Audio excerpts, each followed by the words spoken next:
ضراء صبر فكان خيرا له وإذا أصابته سراء shakara fa kana khairan la.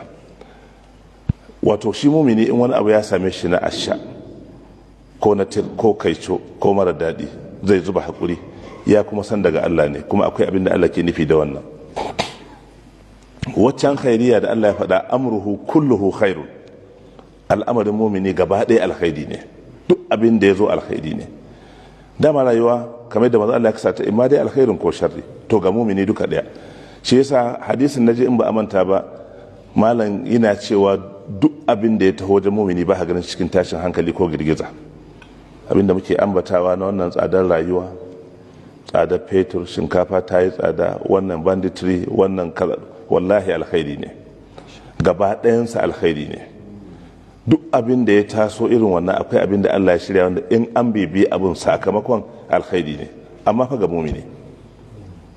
mumini kadai. Yawwa cikon hadisin kenan, ba mai iya tattara wannan ɗabi'u sai mumini. Alkhairi ya zamo alkhairi, sharri ya zamo alkhairi, mumini kadai ke da nan su ba.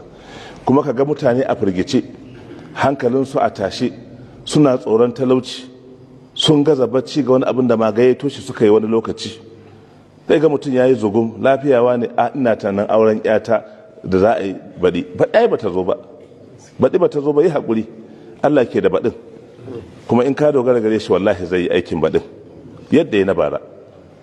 Kuma in bara ta wuce an ɓata maka rai ko an tara maka hankali, ka ga mutum ya yi zugum, me ya faru a ƙazafin da aka yi min bara, wallahi ban ji daɗin shi ba na tuna, ai bara ta wuce mana, manta da ita, kalli abin da ake ciki.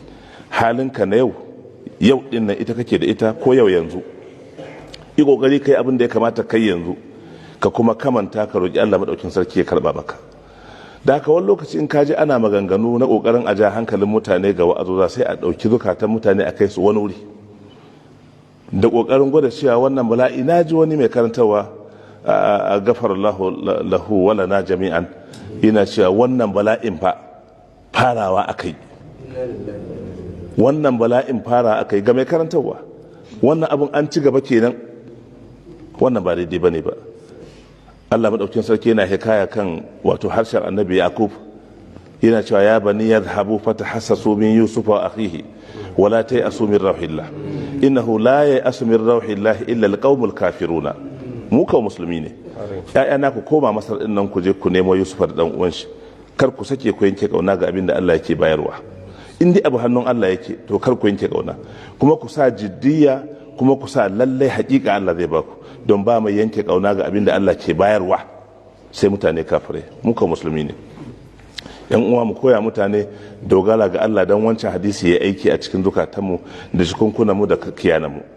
A ƙarshe ina ambata mana hadisin manzon Allah mai tsira da aminci Allah su tabbata a gare shi, law annakum tatawakkaluna ala Allah haqqa tawakkulihi la razaqakum kama yazqu at-tayr at-tayru taghdu khimasan wa taruhu bitana. Da za mu dogara ga Allah matuƙar yadda ya kamata a dogara gare shi, da ya ɗauki nauyinmu yadda yake ɗaukan nauyin tsuntsaye.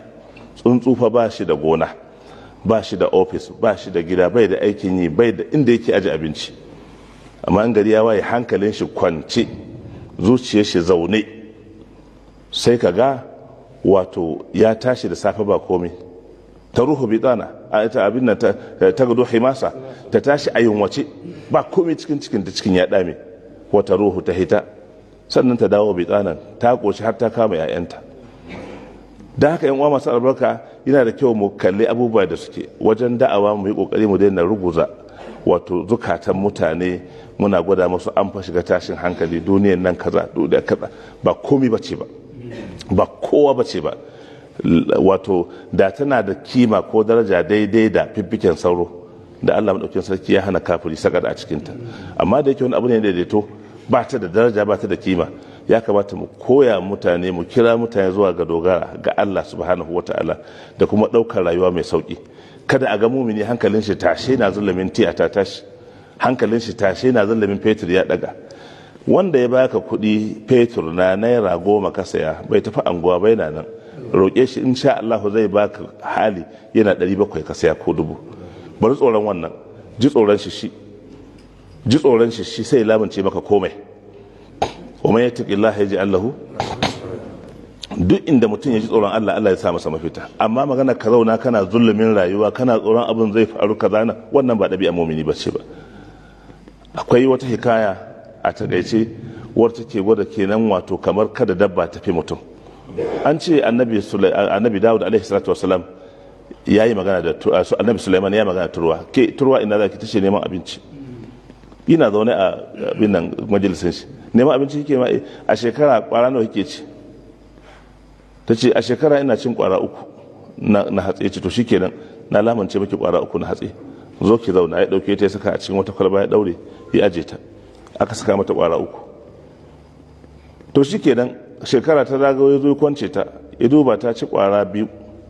ya ce ke kika ce 3 ke ci? Ce ai ina cin 3 ne sadda al'amari na yake hannun Allah.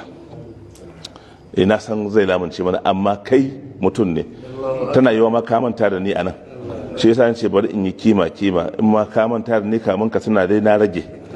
In dan adam ne zai mana arziki, ban yarda da arzikin shi ba, na Allah ne nake cin 3. kaga a waye gari mutum yana da wani yaqini akan Allah, shine mafita a rayuwa. Allah ya mana albarka. Assalamu alaikum wa rahmatullahi. Assalamu alaikum. Barakallahu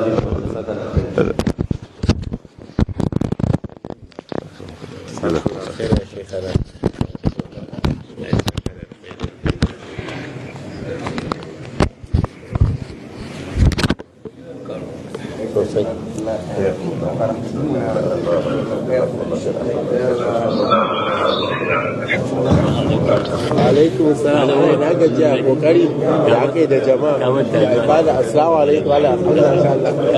Na? Ok, Allah sarki.